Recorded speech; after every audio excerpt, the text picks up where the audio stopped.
Voici ce que Dieu révèle dans son message. Dit, celui-ci est mon Fils bien-aimé. Écoutez-le. Qui est-il? Jésus-Christ, le Fils de Dieu.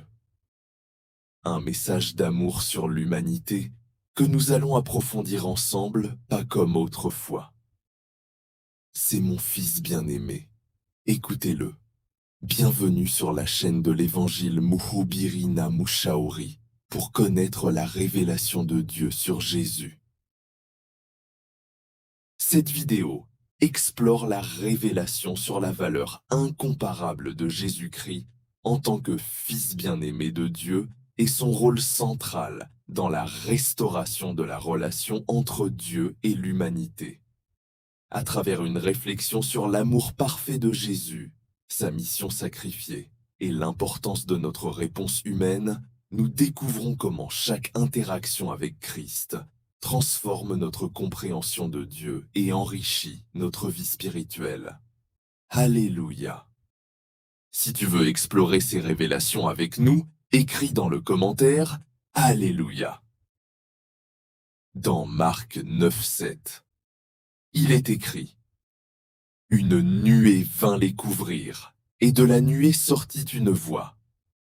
Celui-ci est mon Fils bien-aimé, écoutez-le. » Ce même parole, nous les lisons dans Matthieu 17,5.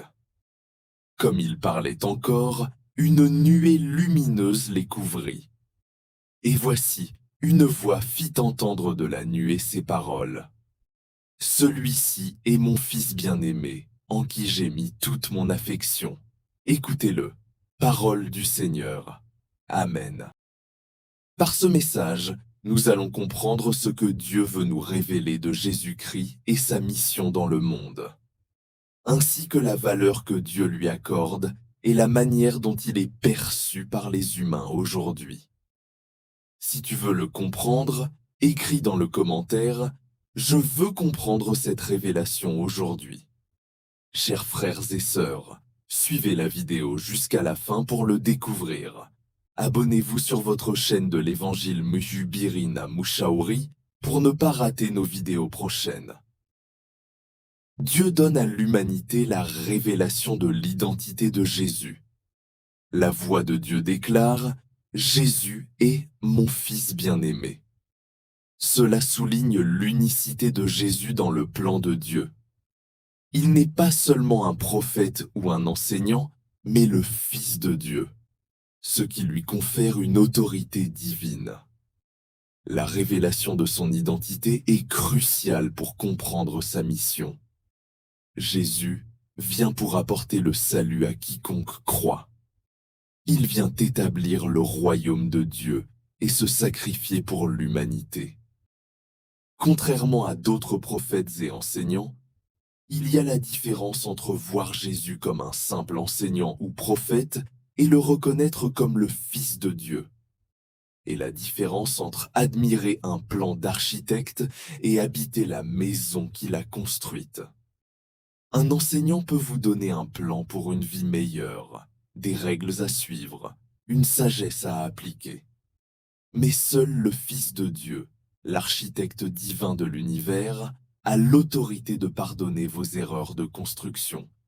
Il a l'autorité de reconstruire vos fondations brisées et de vous inviter à vivre dans le royaume qu'il a bâti pour vous par son propre sacrifice. Amen. Dis, j'aimerais vivre dans le royaume que Jésus-Christ a bâti lui-même. Accepter la révélation de Dieu sur l'identité de Jésus le Christ, ce n'est donc pas simplement décider de suivre une philosophie, c'est accepter que le bâtisseur lui-même vienne habiter en nous pour nous transformer de l'intérieur. Alléluia! Croyez-vous cela? Si oui, écris dans le commentaire « J'accepte en moi Jésus-Christ pour me transformer de l'intérieur. » Alléluia! Des exemples tirés des Saintes Écritures ne montrent pas Jésus-Christ comme simplement un homme bon, mais quelqu'un avec une autorité et une mission qui dépassent l'humain et dépassent la compréhension humaine. Jésus-Christ a l'autorité sur le péché et sur la maladie. Des exemples, il y en a beaucoup. Parlons de la guérison du paralytique, tiré du livre de Marc 2, 1, 12. Un paralytique est descendu par le toit pour atteindre Jésus. La première chose que Jésus lui dit n'est pas « Lève-toi et marche », mais il dit « Mon enfant, tes péchés sont pardonnés ». Les chefs religieux sont scandalisés, pensant « Qui peut pardonner les péchés si ce n'est Dieu seul ?» Pensant que Jésus était homme, né d'une femme et un homme de leur milieu. Non et non. Dieu veut que vous sachiez aujourd'hui que Jésus est le Fils bien-aimé de Dieu. Mais écoutez, ce que cela explique, c'est que Jésus savait qu'un prophète ou un guérisseur n'a pas cette autorité de pardonner et guérir. Pour prouver qu'il était bien le Fils de Dieu, avec le pouvoir de pardonner, il a ensuite dit « Afin que vous sachiez que le Fils de l'homme a sur la terre le pouvoir de pardonner les péchés. Je te l'ordonne, lève-toi, prends ton lit et va dans ta maison. » Et l'homme se leva. Un message pour toi aujourd'hui. Jésus, étant Fils bien-aimé de Dieu, ne s'intéresse pas seulement à nos problèmes visibles, maladie, pauvreté, mais aussi à notre problème le plus profond, notre séparation avec Dieu, le péché. Il est le seul qui a l'autorité de nous restaurer complètement, corps et âme. Il nous connaît, il nous comprend mieux que tout le monde. Alors comprenons qu'il est différent de tous les autres prophètes, pasteurs, etc. Jésus restaure ton corps et ton âme. Amen. Comprenez aussi que Jésus-Christ a l'autorité sur la nature. Parlons de la tempête apaisée. Lisons dans Marc 4, 35, 41. Une violente tempête se lève alors que Jésus et ses disciples traversent un lac. Les disciples, des pêcheurs expérimentés, sont terrifiés et pensent qu'ils vont mourir. Ils réveillent Jésus, qui dormait. Jésus se lève, menace le vent et dit à la mer « Silence, tais-toi !» Et la tempête s'arrête instantanément. Ce que cela explique. Les disciples ne disent pas « Quel grand maître !» mais « Qui est donc celui-ci pour que même le vent et la mer lui obéissent ?» Parfois, cela nous arrive lorsque Jésus fait un miracle dans nos vies. C'est étonnant, ne c'est pas? Comprenons que Jésus n'est pas ce que tu penses. Il a autorité jusqu'aujourd'hui. Il veut que nous ayons la foi et la confiance en lui. Ils ont compris qu'ils étaient en présence d'une autorité qui dépasse l'humanité, qui dépasse leur professionnalisme en pêche. Un enseignant peut expliquer la météorologie, mais seul le Créateur peut commander aux éléments. Comprenez-vous cela? Alors, le message pour toi aujourd'hui, face aux tempêtes de nos vies, chaos, anxiété, crise, Jésus n'offre pas seulement des conseils réconfortants. Il a l'autorité d'apporter une paix surnaturelle et de calmer le chaos que nous ne pouvons pas contrôler. C'est à nous d'aller vers lui, reconnaître son autorité sur nos chaos dans la vie et de les lui soumettre. Alléluia. Parlons de son sacrifice intentionnel et la victoire sur la mort. La résurrection de Jésus-Christ, que nous trouvons dans Jean 20. Tous les grands fondateurs de religion et les grands philosophes sont morts. Leur héritage réside dans leurs paroles. La mission de Jésus, cependant, a culminé non pas dans ses enseignements, mais dans sa mort, et de manière cruciale, dans sa résurrection. Il a prédit sa mort et a dit qu'il se relèverait. Jean 2, 19, 21. Ce que cela explique, ça est que résurrection est la preuve ultime de son identité divine. Si Jésus était seulement un prophète, sa mort aurait été la fin tragique d'un homme bon. Mais parce qu'il est le Fils de Dieu, la mort n'a pas pu le retenir. Alléluia. Amen.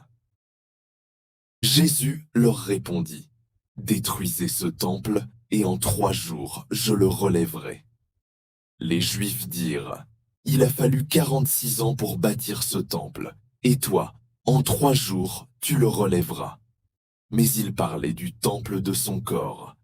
C'est pourquoi, lorsqu'il fut ressuscité des morts, ses disciples se souvinrent qu'il avait dit cela, et ils crurent à l'Écriture et à la parole que Jésus avait dite. Amen. Il a vaincu la mort, non seulement pour lui-même, mais pour tous ceux qui croient en lui. Croyez-vous cela? Si tu ne crois pas aujourd'hui, demain ça pourrait être tard pour toi. Ce message pour vous aujourd'hui. Accepter Christ, c'est croire que la mort n'est pas la fin. C'est placer sa foi en celui qui a traversé la mort et en est revenu, nous offrant non pas une simple morale pour cette vie, mais l'assurance de la vie éternelle. Alléluia. Ces exemples sur l'autorité de Jésus le Christ ne sont pas de simples récits, mais des invitations. Ils invitent chacun de nous à regarder au-delà de l'image d'un Jésus, homme bon, pour rencontrer le Christ, Fils bien-aimé de Dieu, qui a l'autorité de pardonner les péchés de tout le monde, de restaurer nos âmes, notre relation avec Dieu et de donner la vie éternelle à quiconque croit à lui. Moi, je crois en lui. Et toi? Deuxième révélation de Dieu sur Jésus, c'est l'appel à l'écoute. La phrase de Dieu qui dit « Écoutez-le » est un commandement. Cela implique que la réponse humaine à Jésus doit aller au-delà de la simple connaissance intellectuelle. Toute l'humanité est invitée à prêter attention à ses enseignements, à ses actions et à sa vie. Amen. Si tu doutes encore en Jésus le Christ, donc tu doutes aussi de Dieu, ton Créateur. Écoutez Jésus. Alléluia. En écoutant Jésus, nous expérimentons sa sagesse, sa bonté et sa vérité, ce qui transforme notre compréhension de Dieu et de notre propre vie. Un appel à écouter Jésus le Christ, c'est bénéficier de sa sagesse divine, sa bonté et la vérité. Le contraire, c'est la perdition. La phrase de Dieu, « Écoutez-le », résonne comme un appel urgent, une invitation divine à sortir de la surface de la connaissance pour plonger dans la profondeur d'une relation authentique avec Jésus. Ce commandement dépasse le simple oui. Il appelle à une ouverture du cœur et de l'esprit, à une réponse active et engagée. L'écoute qui amène à la transformation. Écouter Jésus, c'est une posture de disponibilité qui engage notre tout. Dans un monde saturé d'informations, où la distraction est omniprésente, le commandement d'écouter Jésus nous rappelle que la véritable sagesse et vérité nécessitent du temps, de l'attention et une volonté de pratiquer. Ce qui signifie absorber les enseignements de Jésus, mais aussi les appliquer dans notre vie quotidienne. Écoutez-le, les paroles de Jésus a l'impact de la transformation par l'écoute. En s'alignant sur ces paroles, vous expérimentez une transformation intérieure profonde. L'écoute active de Jésus vous permet de reconnaître la manière dont sa bonté se manifeste dans votre vie, comment sa sagesse éclaire vos décisions et comment ses vérités purifient et rapprochent votre cœur de Dieu. Et surtout, cette transformation va au-delà de la simple amélioration personnelle. Elle est une invitation à voir le monde à travers les yeux de Jésus, ce qui implique de repenser nos priorités, de redéfinir nos relations et de réévaluer nos valeurs à la lumière de ses enseignements, et ainsi contribuer à établir son royaume sur terre. Comme il nous demande que sa volonté soit faite sur la terre comme au ciel. En fin de compte, écouter Jésus vous engage à être des témoins de son amour et de sa vérité. Cela vous poussera à partager cette bonne nouvelle avec les autres et en vivant selon ses principes. En écoutant Jésus, vous ne vous contentez pas de recevoir une connaissance intellectuelle, mais vous entrez dans une dynamique de foi qui transforme votre vie. Vous transformez la vie de celles et de ceux qui vous entourent, faisant de vous des pionniers de sa mission dans le monde. Ainsi, par l'écoute de Jésus, le Fils bien-aimé de Dieu, la colère, la peur et le doute se dissipent tandis que la foi grandit et nous permet d'expérimenter la plénitude de la vie que Jésus promet, à condition de prêter l'oreille à sa voix. Écouter le Christ devient alors notre chemin vers une véritable transformation spirituelle. Accepteriez-vous cette révélation de Dieu aujourd'hui? Troisième révélation de Dieu sur Jésus, c'est la valeur accordée par Dieu. Dieu atteste de la valeur incomparable de Jésus. En tant que Fils bien-aimé, il incarne l'amour parfait et la révélation exacte de qui est Dieu. La mission de Jésus est de restaurer la relation entre Dieu et l'humanité, toi et moi, un point central dans la venue de Jésus sur la terre. Dieu accorde une grande valeur dans sa relation avec nous jusqu'à envoyer Jésus, son Fils bien-aimé, pour que nous l'écoutions. Cela signifie que toute réponse à Jésus, y compris la foi, la repentance et l'obéissance, est d'une importance valeur pour Dieu. Ta bonne relation avec Jésus, cela impliquerait une bonne relation avec ton Créateur. La révélation qui émane de cette affirmation réside dans la reconnaissance de l'unicité et de l'importance de Jésus en tant que Fils bien-aimé de Dieu, qui est le reflet parfait de l'amour divin et la clé de notre réconciliation avec lui. C'est une valeur incomparable. Il est l'unique Fils de Dieu, médiateur irremplaçable et sauveur universel. L'affirmation que Dieu atteste de la valeur incomparable de Jésus souligne non seulement la place centrale de Jésus dans le plan de sauver les humains, mais également la profondeur de l'amour que Dieu a pour l'humanité. En incarnant l'amour parfait, Jésus devient le pont entre un Dieu saint et une humanité pécheresse. Sa vie, ses enseignements et son sacrifice ultime sur la croix révèlent la nature de Dieu et son désir ardent de restaurer notre relation avec lui. La mission de Jésus de restaurer la relation entre Dieu et l'humanité est aussi au cœur de ce message. Ce n'est pas simplement une mission d'enseignement spirituel, mais un acte sacrifié et conscient visant à guérir les blessures causées par le péché. Jésus est notre médiateur qui, par son sacrifice, ouvre la voie à la réconciliation avec le Père. La compréhension de la révélation de Dieu sur la valeur de Jésus, son Fils bien-aimé, s'épanouit véritablement dans ta relation personnelle que tu entretiens avec Christ. C'est cela l'importance même de la réponse humaine. Ta relation avec Jésus. Quelle valeur accorderais-tu à Jésus, le Fils bien-aimé de Dieu? Ta foi, ta repentance et ton obéissance sont d'une importance vitale pour Dieu.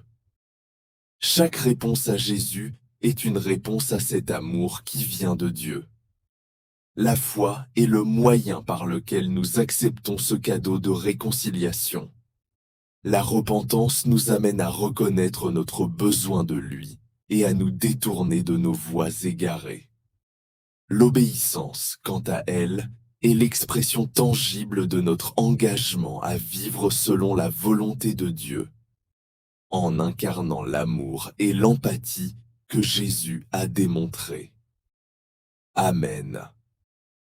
En reconnaissant Jésus comme le Fils bien-aimé de Dieu, nous sommes invités à entrer dans une relation vivante et active avec Jésus, cultivant la foi et l'obéissance qui nous transforment et nous rapprochent de notre Créateur.